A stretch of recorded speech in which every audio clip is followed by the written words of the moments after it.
Question है, if A live earthworm, अगर जिंदा अर्थवॉर्म को इस प्रिक्ड, चुभाया जाए, needle on it's outer surface, उसके बाहर के सरफेस पे, विदाउट डैमेजिंग इट गट, बिना उसके गट को डैमेज करे, उसकी स्किन में बस निडल को चुभाना है।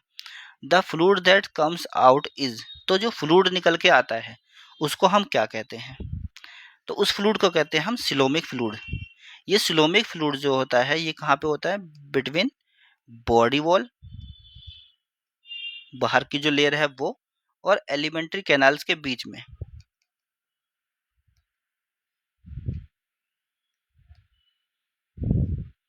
ठीक है, इससे वो जो है अलग अलग फंक्शंस भी करता है, जैसे कि लोकोमोशन इससे ही करेगा, एक्सक्रीशंस भी सिलोमिक फ्लूइड्स की वजह से ही करता है वो, और इम्यूनिटी इसी से ही उसकी डिफाइन होती है, सिलोमिक फ्लूइड से। ठीक है, इम्यूनिटी भी तो सिलोमिक फ्लूइड से निकलता है। बाकी चीज़ें, बाकी ऑप्शंस गलत क्यों हैं? देखो, हीमोलिम्फ्स जो है ये आपका होता है आर्थ्रोपोडाज में, प्रेजेंट को मैं ऐसे लिखता हूँ PSNT शॉर्ट फॉर्म में, इन आर्थ्रोपोडा, तो इसलिए ये हीमोलिम्फ जो है वो गलत हो जाता है।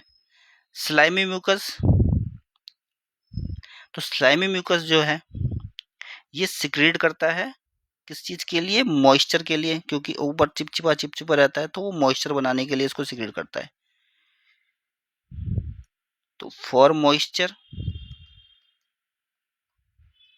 साथ ही साथ चिपचिपापने की वजह से वो मूव भी करता है, मॉइस्चर और मूवमेंट के लिए होता है।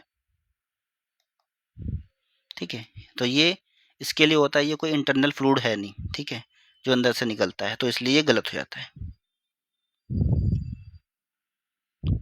नेक्स्ट है आपका एक्सक्रीटरी फ्लूइड। तो एक्सक्रीटरी फ्लूइड जो है वो कुछ नहीं होता है, क्योंकि एक्सक्रीटरी वेस्ट अगर निकालना होता है उसको, तो वो नेफ्रिडिया का सहारा लेता है अर्थवॉर्म। ठीक है, ऐसा नहीं है कि बॉडी सरफेस से निकालेगा वो, तो इसलिए ये भी गलत हो जाता है। ठीक है, एक्सक्रीशन उसे करना होता है, नेफ्रिडिया के थ्रू करता है earthworms. Excretion by nephridia, not from body surface. ठीक है, इसलिए ये गलत हो जाता है, एक्सक्रीटरी फ्लूइड्स नहीं निकालता है वो बॉडी में से, जब उसको हम पिन चुबाते हैं तो एक्सक्रीटरी फ्लूइड नहीं निकालता है, वो होता है सिलोमिक फ्लूइड।